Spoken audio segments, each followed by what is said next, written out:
ಅನ್ನೋದೊಂದು ತೃಪ್ತಿ ಪಡಿಸುವಂತ ಕೆಲಸವನ್ನ ಮಾಡ್ತಾ ಇದ್ದಾರೆ. ನಿಜವಾಗ್ಲೂ ಅವ್ರಿಗೆ ದೇವರು ಆಯಸ್ಸು ಆರೋಗ್ಯ ಯಶಸ್ಸನ್ನು ಕೊಡಲಿ. ಟ್ರಸ್ಟ್ ಅವರಿಗೆ ನನ್ನ ಗಣತಿಗಳು ಸುಮಾರು 200-250 ಜನರಿಗೆ ನಿತ್ಯ ಇಲ್ಲಿ ಕೆಲಸ ಮಾಡ್ತಾರೆ. ಅವ್ರಿಗೆ ನಾನು ಅಭಿನಂದನೆ ತರಿಸ್ತೀನಿ. ಮತ್ತು ರಕ್ಷಿತ್ ಮತ್ತು ಏನೋ ನಮ್ಮ ಚಂದ್ರಶೇಖರ್ ನಾವು ಯಾವುದೇ ಶ್ರೀಮಂತ ಚಿನ್ನದ ಸ್ಪೂನ್ ಇಟ್ಕೊಂಡು ಬಂದಿಲ್ಲ. ಹಸಿವು ನಮಗೆ ಗೊತ್ತು, ಕಷ್ಟ ನಮಗೆ ಗೊತ್ತು. ಅದಕ್ಕೆ ಈ ಕಾನ್ಸೆಪ್ಟ್ ಮಾಡಿ ಎಲ್ಲರಿಗೂ ಒಂದು ಹಸಿವಿನಿಗೆ ನಮ್ಮ ಕೈಲಾದಷ್ಟು ಸಾವಿರಾರು ಜನ ಲಕ್ಷಾಂತರ ಜನಕ್ಕೆ ಆಗಲ್ಲ. ದೇವರು ಎಷ್ಟು ಶಕ್ತಿ ಕೊಟ್ಟಿದ್ದಾರೋ ಅಷ್ಟಿಗೆ ನಾವು ಒಂದು ವಿಶೇಷವಾದ ಕಾರ್ಯಕ್ರಮ ಅನ್ನದಾಸೋಹ ಮಾಡಿ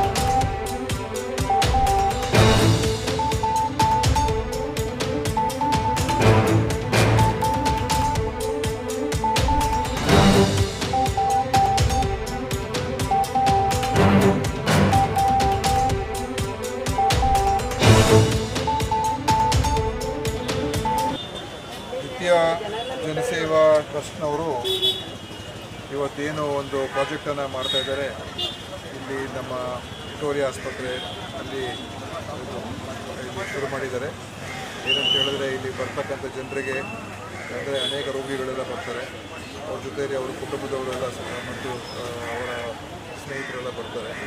ಅವರಿಗೆ ಉಚಿತವಾಗಿ ಒಂದು ಊಟದ ವ್ಯವಸ್ಥೆಯನ್ನು ಮಾಡಿಸಿ ಅವರಿಗೆ ಇಲ್ಲಿ ಅನೇಕ ಭಾಳಷ್ಟು ಜನ ಬಡವರು ಬರ್ತಾರೆ, ಬೇರೆ ಬೇರೆ ಭಾಳ ದೂರದಿಂದ ಬರ್ತಾರೆ. ಅವರಿಗೆ ಒಂದು ಹೊತ್ತು ಊಟ ಸಿಕ್ಕಿದ್ರೆ ಭಾಳಷ್ಟು ಅವ್ರಿಗೆ ಒಂದು ಅನುಕೂಲ ಆಗ್ತದೆ. ಆ ದೃಷ್ಟಿಯಿಂದ ಇವತ್ತು ಏನು ಈ ಕಾರ್ಯಕ್ರಮವನ್ನು ಪ್ರಾರಂಭ ಮಾಡಿದ್ದಾರೆ ದ್ವಿತೀಯ ಟ್ರಸ್ಟ್ನವರು, ಅವರಿಗೆ ನನ್ನ ಅಭಿನಂದನೆಗಳು. ಇಲ್ಲಿ ಸುಮಾರು 200-250 ಜನರಿಗೆ ದಿನನಿತ್ಯ ಇಲ್ಲಿ ಊಟದ ವ್ಯವಸ್ಥೆ ಮಾಡ್ತಾಯಿದ್ದಾರೆ. ಮತ್ತು ಅದರ ಮುಖಾಂತರ ಒಳ್ಳೆಯ ಒಂದು ಜನಸೇವೆ ಕಾರ್ಯಕ್ರಮ. ಇದು ಖಂಡಿತವಾಗಿ ಪುಣ್ಯದ ಕೆಲಸ. ಅದಕ್ಕೆ ನಾನು ಅವರಿಗೆ ಅಭಿನಂದನೆ. ಮತ್ತು ಇದೇ ರೀತಿಯವರು ಇದನ್ನು ದಿನನಿತ್ಯ ಅದನ್ನು ಸರಬರಾಜು ಆಗಬೇಕು ಮತ್ತು ಗುಣಮಟ್ಟವನ್ನು ಕೂಡ ನೋಡ್ಕೊಳ್ಬೇಕು. ಯಾಕಂದರೆ ನಾವು ಉಚಿತವಾಗಿ ಕೊಡ್ತಾಯಿದ್ದೀವಿ ಅಂತ ಹೇಳ್ಬಿಟ್ಟು ಅವರಿಗೆ ನಾವು ಏನೇನೋ ಕೊಡಬೇಕು ಅಂತ ಹೇಳೋದಿಲ್ಲ.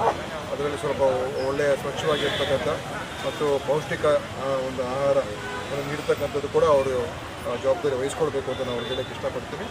ಮತ್ತು ಜನರಿಗೆ ಇದರಿಂದ ಖಂಡಿತವಾಗಿಯೂ, ಯಾಕಂದರೆ ತುಂಬ ಜನ ದೂರದಿಂದ ಬರ್ತಾರೆ, ಅವ್ರಿಗೆ ಒಂದೊಂದು ಸಲ ಊಟನೇ ಮಾಡ್ಕೊಳ್ಳಲ್ಲ. ಯಾಕಂದರೆ ಕಷ್ಟ ಬಂದಿರ್ತಾರೆ, ಯಾವುದೊಬ್ಬರು ರೋಗಿಗಳು ನೋಡ್ಕೊಳ್ಳೋಕೆ ಬಂದಿರ್ತಾರೆ. ಅಂಥ ಸಮಯದಲ್ಲಿ ಅವ್ರಿಗೆ ಇಂಥ ಒಂದು ಸೇವೆ ಸಿಕ್ಕಿದ್ರೆ ನಿಜವಾಗ್ಲೂ ಅವ್ರಿಗೆ ಭಾಳ ಒಳ್ಳೆಯ ಕೆಲಸ ಮಾಡಿದಂಗೆ ನಾನು ಅಭಿನಂದನೆಗೆ ಮತ್ತೊಮ್ಮೆ ಸೇರಿಸ್ತೀನಿ. ನಮಸ್ಕಾರ. ಪುಣ್ಯದ ಕಾರ್ಯಕ್ರಮ ಅಂತಲೇ ಹೇಳ್ಬೋದು. ಪ್ರತಿನಿತ್ಯ ಅನ್ನದಾನ ಮಾಡೋದು ಇಂಥದ್ದೆಲ್ಲ ಸಾಕಷ್ಟು ಜನ ಇಲ್ಲಿ ಮಾಡ್ಕೊಂಡು ಬಂದಿದ್ದಾರೆ. ವಾಸವಿ ಟ್ರಸ್ಟ್ ಆಗಲಿ ಸಾಕಷ್ಟು ಜನ ಇಲ್ಲಿ ಇಸ್ಕಾನ್ ಅವರು ಇವಾಗೂ ಅನ್ನದಾನ ಮಾಡ್ತಾರೆ. ಅದೇ ರೀತಿ ನೀವು ಇವತ್ತು ಮಾಡ್ತಾ ಇದ್ದೀರಾ ಜ್ಯೋತಿ ಅಂತ ಹೇಳಿ ಒಂದು ಗ್ರೂಪ್ ಆಮೇಲೆ ಯೂತ್, ಅದು ನನಗೆ ತುಂಬ ಖುಷಿಯಾಗಿದೆ. ಇದೇ ಬದಲಾವಣೆ ಬೇಕಾಗಿತ್ತು. ಯುವಕರು ಮುಂದೆ ಬರಬೇಕು, ಯುವಕರು ಇಂಥದ್ದೆಲ್ಲ ಇನ್ವಾಲ್ವ್ ಆಗಬೇಕಾಗುತ್ತೆ. ಸೊ ಎಲ್ಲ ಸರ್ಕಾರದ ಮೇಲೆ ಗೊತ್ತಿಲ್ಲ, ನಮ್ಮ ಒಂದು ಕೊಡುಗೆ ಸಮಾಜಕ್ಕೆ ಏನು ಅಂತ ಈ ಹುಡುಗರು ಇವತ್ತು ಬಂದು ಇಲ್ಲಿ ಅನ್ನದಾನ ಮಾಡ್ತಾ ಇದ್ದಾರೆ. ತುಂಬ ಖುಷಿಯಾಗುತ್ತೆ. ಯಾಕಂದರೆ ಇಲ್ಲಿ ಪ್ರತಿನಿತ್ಯ ರೋಗಿಗಳಿಗೆ ಅನುಕೂಲ ಇದೆ, ಊಟದ ಅನುಕೂಲ ಇದೆ. ಅವ್ರ ಜೊತೆಯಲ್ಲಿ ಬಂದವರು ಎಷ್ಟೋ ಪ್ಯಾನಿಕ್ ಆಗಿರ್ತಾರೆ, ನೋವಲ್ಲಿರ್ತಾರೆ, ಊಟ ಮಾಡೋದು ಹೇಳೋರು ಇರಲ್ಲ. ಅಂಥವ್ರು ನೀವು ಅನ್ನದಾನ ಮಾಡ್ತಾ ಇದ್ದಾರೆ, ತುಂಬಾ ಅಪ್ರಿಷಿಯೇಟಬಲ್ ಅಂತ ಹೇಳ್ತೀನಿ. ಸರ್ ಜೊತೆಯಲ್ಲಿದ್ದಾರೆ. ಹೆಲ್ತ್ ಮಿನಿಸ್ಟ್ರಾಗಿ ಅವರು ಸಾಕಷ್ಟು ನಮ್ಮ ಹಾಸ್ಪಿಟಲ್ಗೆ ಕೊಡುಗೆ ಇದೆ. ಅವ್ರದ್ದೇ ಆದಂಥ ಇವತ್ತು ಇಷ್ಟು ಫುಟ್ಫಾಲ್ ಇದೆ ಅಂತ ಹೇಳಿದ್ರೆ ನಮ್ಮ ಲಾಸ್ಟ್ ಗವರ್ಮೆಂಟಲ್ಲಿ ಸಿದ್ದರಾಮಯ್ಯ ಅವರು ಇದ್ದಾಗ ಅವರು ಸಾಕಷ್ಟು ಇನ್ಸ್ಟ್ರೂಮೆಂಟ್ಸ್, ವೆರಿ ಎಕ್ಸ್ಪೆನ್ಸಿವ್ ಇನ್ಸ್ಟ್ರೂಮೆಂಟ್ಸ್ ಎಲ್ಲ ಇನ್ಸ್ಟಾಲ್ ಮಾಡಿದ್ದಾರೆ. ಅದಾದಮೇಲೆ ಇವತ್ತು ಇಷ್ಟು ಫುಟ್ಫಾಲ್ ಅಂತ ಹೇಳೋಕ್ಕೆ ಇಷ್ಟಪಡ್ತೀನಿ. ಯಾಕಂದರೆ ಬಾಲಿವುಡ್ ರೀಚ್ ಆಗೋದು ತುಂಬ ಅಂದರೆ ಗೌರ್ಮೆಂಟ್ ಮುಖಾಂತರ ಸಾಕಷ್ಟು ನಮ್ಮ ಸಿದ್ದರಾಮಯ್ಯ ಮಾಡ್ತಾ ಇದೆ. ಮುಂದಕ್ಕೂ ನೀವೆಲ್ಲರೂ ಮಾಡ್ತಾ ಇದ್ದೀರ ಅಂತ ತುಂಬ ಖುಷಿ ಆಗುತ್ತೆ. ನಮ್ಮ ಚಾನೆಲ್ ಕಡೆಯಿಂದ ಎಲ್ಲರಿಗೂ ಒಂದು ಅನ್ನದಾಸೋಹ. ಯಾಕಂದರೆ ನಾವು ಹಸಿವಿನಿಂದ ಬಡತನದಿಂದ ಬಂದಿರೋರು. ನಾವು ಯಾವುದೇ ಶ್ರೀಮಂತ ಚಿನ್ನದ ಸ್ಪೂನ್ ಇಟ್ಕೊಂಡು ಬಂದಿಲ್ಲ. ಹಸಿವು ನಮಗೆ ಗೊತ್ತು, ಕಷ್ಟ ನಮಗೆ ಗೊತ್ತು. ಅದಕ್ಕೆ ಈ ಕಾನ್ಸೆಪ್ಟ್ ಮಾಡಿ ಎಲ್ಲರಿಗೂ ಒಂದು ಹಸಿವಿನಿಗೆ ನಮ್ಮ ಕೈಲಾದಷ್ಟು ಸಾವಿರಾರು ಜನ ಲಕ್ಷಾಂತರ ಜನಕ್ಕೆ ಆಗಲ್ಲ. ನಮ್ಮ ಕೈ ದೇವರು ಎಷ್ಟು ಶಕ್ತಿ ಕೊಟ್ಟಿದ್ದಾರೋ ಅಷ್ಟಿಗೆ ನಾವು ಒಂದು ವಿಶೇಷವಾದ ಕಾರ್ಯಕ್ರಮ ಅನ್ನದಾಸೋಹ ಮಾಡಲು ಈ ದಿನ ಯಶಸ್ವಿ ಆಯಿತು. ಮಾನ್ಯ ದಿನೇಶ್ ಗುಂಡೂರಾವ್ ಸಾಹೇಬರು ಬಂದಿದ್ದರು. ನಮ್ಮ ಗುರುಗಳಾದ ಸದಾನಂದ ಸ್ವಾಮಿರವರು ಬಂದಿದ್ದಾರೆ. ಯಾಕಂದರೆ ನನ್ನ ಯಾವುದೇ ಒಂದು ಸಮಾಜ ಸೇವೆಗೆ, ಮಾಧ್ಯಮ ಸೇವೆಗೆ ಬೆನ್ನೆಲುಬಾಗಿ ಒಂದು ಸಿಂಹದಂತೆ ನಿಲ್ಲೋರೆ ಸದಾನಂದ ಸ್ವಾಮಿ ಸರ್ ಅವರು. ಯಾಕಂದರೆ ಇದು ನೇರವಾಗಿ ಮುಖಸ್ತುತಿ ಅಲ್ಲ, ಮಾಧ್ಯಮದ ಮುಖಾಂತರ ಹೇಳ್ತಾ ಇದ್ದೀನಿ. ಇಂಥ ಒಂದು ಸಮಾಜ ಸೇವೆಗೆ ಬೆನ್ನು ತಟ್ಟಬೇಕು, ಯುವಕರಿಗೆ ಪ್ರೋತ್ಸಾಹ ಮಾಡಬೇಕು. ಇದನ್ನು ನಮ್ಮ ಸೈಯದ್ ಸಾರು, ನಮ್ಮ ವಿಷ್ಣು ಮೇಡಮು ಒಂದೇ ಮಾತು ಹೇಳಿದೆ ನನ್ನ ಮೀಡಿಯಾದವ್ರಿಗೆ, ಸರ್ ನನ್ನ ದುಡ್ಡು ಮುಖ್ಯ ಅಲ್ಲ ಸರ್, ನಾನು ಬಂದ್ ಮಾಡಿಕೊಡ್ತೀನಿ ಸಮಾಜ ಸೇವೆ. ಇಂಥ ಮಾಧ್ಯಮದವ್ರು ಬೇಕು, ಇಂಥ ಸಹಕಾರ ಮಾಡುವ ಒಂದು ಬೆನ್ನೆಲುಬುಗಳು ನನಗೆ ಬೇಕು. ನಿಜವಾಗ್ಲೂ ಮತ್ತೊಮ್ಮೆ ಎಲ್ಲರಿಗೂ ನಾನು ಧನ್ಯವಾದ ಹೇಳ್ತಾ ಇದ್ದೀನಿ. ಖಂಡಿತವಾಗ್ಲೂ ನಾವು ಏನಿವತ್ತು ಒಂದು ಹಸಿದವರ ಹೊಟ್ಟೆಯನ್ನು ತುಂಬಿಸುವಂಥ ಒಂದು ಕೆಲಸ ಮಹಾದಾನ ಅಂತಲೇ ಹೇಳಬೇಕು. ದಾನಕ್ಕಿಂತ ಮಹಾದಾನ. ಯಾವುದನ್ನು ನಾವು ಸಾಕು ಅಂತ ಹೇಳೋಕ್ಕಾಗಲ್ಲ. ಒಂದು ಹೊಟ್ಟೆ ತುಂಬಿದಾಗ ಮಾತ್ರ ಸಾಕು ಅಂತ ಹೇಳೋದು ಒಂದು ಊಟ. ಅಂಥ ಒಂದು ವ್ಯವಸ್ಥೆಯನ್ನು ನಮ್ಮ ರಕ್ಷಿತ್ ಸರ್ ಅವರ ಒಂದು ನೇತೃತ್ವದಲ್ಲಿ ತುಂಬ ಅದ್ದೂರಿಯಲ್ಲಿ ಮಾಡ್ತಾ ಇದ್ದಾರೆ. ಆಮೇಲೆ ಇಲ್ಲಿ ಸಾಕಷ್ಟು ಪೇಷಂಟ್ಗಳಿಗೆ ಊಟ ಸಿಗುತ್ತೆ, ಬಟ್ ಪೇಷಂಟ್ ಜೊತೆಯಲ್ಲಿ ಬಂದಂಥ ಪೇರೆಂಟ್ಸ್ಗೆ ಊಟ ಸಿಗಲ್ಲ.